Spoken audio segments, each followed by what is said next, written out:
जैसे एक जर्नैल का तरीका कार होता है। फिर जनरल बाजवा के ऊपर ये इल्जाम लगाते हैं, तो जनरल बाजवा के दौर में अगर नवाज शरीफ साहब इलेक्शन हारे तो नवाज शरीफ साहब को बाहर निकालने में भी उसी दौर में मदद मिली। फिर इमरान खान साहब को निकालकर रेजीम चेंज ऑपरेशन भी जनरल बाजवा के दौर में हुआ। तो अगर आप जनरल बाजवा को एक जुर्म में पकड़ेंगे तो दूसरा भी पता चलेगा। नवाज शरीफ साहब बड़ी बुरी तरह एक्सपोज हो जाएंगे, सारे हकायक सामने आ जाएंगे कि किस तरह आज नवाज शरीफ इक्तदार में है, कैसे नवाज शरीफ डील करके पाकिस्तान से बाहर गया, किस तरीके से नवाज शरीफ साहब इस वक्त इक्तदार के अंदर झूले ले रहे हैं और एंजॉय कर रहे हैं। तो मियां साहब फंस गए बहुत बुरी तरह, लेकिन ख्वाहिश उनकी ये है कि कम से कम और कुछ नहीं देते तो इमरान खान से मुझे छुटकारा दिलवा दे। अब सादा अक्सरियत मिलने के बावजूद आपने कभी सोचा है कि नवाज शरीफ साहब वजीर आजम बनना क्यों नहीं चाहते? बनना वो चाहते हैं, बन नहीं सकते, और उसके पीछे जो बड़ा रीजन है, देखिए सादा अक्सरियत उन्हें मिल गई है। अब PMLN को चाहिए कि नवाज शरीफ को सर पे बिठाएं और उन्हें वजीर आजम पाकिस्तान बना दें ताकि वो अपना बदला ले सकें एस्टेब्लिशमेंट से, लेकिन वो ये करेंगे नहीं। एस्टेब्लिशमेंट ने तुर्क का पत्ता अपने हाथ में रखा हुआ है, और वो तुर्क का पत्ता ये है नवाज शरीफ का कौमी असेंबली का वो हल्का जहां से नवाज शरीफ यास्मीन राशिद से इलेक्शन हारे हैं। वो जो जाली फॉर्म 47 दिया गया, इतना गंदे तरीके से और इतने घटिया और बेहुदा तरीके से फॉर्म 47 किसी भी MNA को नहीं दिया गया जिस तरह नवाज शरीफ को दिया गया। अब जब चाहे नवाज शरीफ साहब को वो पकड़ के चौक पे फारिग कर दें, नवाज शरीफ साहब को बीच चौराहे फारिग कर दें, जब चाहे कर दें, और यास्मीन राशिद साहब अपनी सीट ले जाएं, तो वजीर आजम पाकिस्तान बन के चौथी मरतबा मट्टी पलीत हो जाएगी मियां साहब की। तो इससे बेहतर है कि मियां साहब फिलहाल वजीर आजम ना बने या उन्हें कोई बहुत बड़ी गारंटी दी जाए।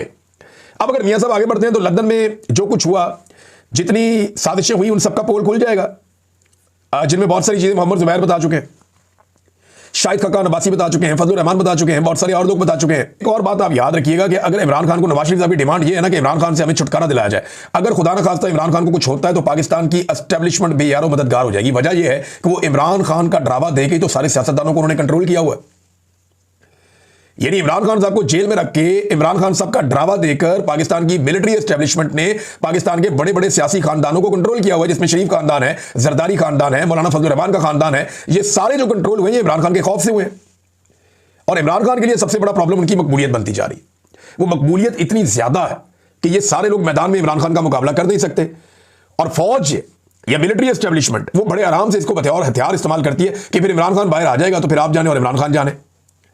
सियासतदान भी फौज को डराते रहते हैं, मिलिट्री एस्टेब्लिशमेंट को, आसिम मुनीर को, कि अगर इमरान खान आ गया तो वो आपको छोड़ेगा नहीं, वो आपके खिलाफ कार्रवाई करेगा, वो आपको जेल में डालेगा। अब ये इस्तिस्ना जो है ये उसी खौफ की वजह से है ना, वरना कोई पागल तो नहीं है कोई बंदा लेके इस्तिस्ना फिरना शुरू हो जाए और अपनी बेइज्जती भी करवा ले। एक गैर इस्लामी गैर शरई काम है, वो नहीं करना चाहिए था आर्मी चीफ को, लेकिन ये खौफ इतना बड़ा है जो उन्हें डरा दिया गया कि अब उन्हें वो गैर आईनी काम करना पड़ा ना, गैर इस्लामी गैर शरई काम है, मौलवी कह रहे हैं, मैं तो नहीं कह रहा। तो वो काम उन्हें करना पड़ा इसलिए कि इमरान खान साहब का खौफ है, और ये खौफ किसने फैलाया? सियासतदानों ने उनके दिल में डाला, और एस्टेब्लिशमेंट को ये पता है कि ये सारे इमरान खान से डरते हैं, लिहाजा अगर इमरान खान को कुछ हो गया तो हमारे पास कोई ऐसा खौफ बाकी नहीं रहेगा, कोई हमारे पास ऐसा हथियार बाकी नहीं रहेगा जिससे इन सियासतदानों को डराया जा सके। अब मैं ये नहीं कह रहा कि इमरान खान को इस्तेमाल करेगी मिलिट्री एस्टेब्लिशमेंट। अगर मिलिट्री एस्टेब्लिशमेंट अदलिया पे दबाव डालना बंद कर दे तो इमरान खान साहब एक हफ्ते में बाहर आ जाएंगे। जैसे ही इमरान खान साहब बाहर आएंगे इन सबका भट्टा बैठ जाएगा, ये सारे जानते हैं। तो ये एक दूसरे की इंश्योरेंस पॉलिसी है, एक दूसरे के साथ भी चलेंगे। अब कुछ अस्करी ओहदे जो बड़े अहम हैं वो खाली पड़े हुए, खैंचातानी चल रही है। पहले एक तासुर होता था फौज के बारे में कि ये स्कूल के बच्चों की तरह बड़े ओबीडियंट और बड़े डिसिप्लिन्ड होते हैं, लेकिन अब ये तासुर जनरल बाजवा के दौर में और जनरल आसिम मुनीर के दौर में बहुत हद तक जायल हुआ। जब लोगों को उठाया गया, उनको टॉर्चर किया गया, और बार बार ये चीजें टाउट्स के जरिए से टीवी पे डिस्कस की गई कि फलाने को फलाना होता, फलाने को फलाना होता, उसको ये मिलना चाहिए, तो हमें ये समझ आई कि जनाब ओहदों के चक्कर में ये कुछ भी कर सकते हैं। ये एक तरह का इख्तियार है ना, इख्तियार है ओहदा मिल जाना।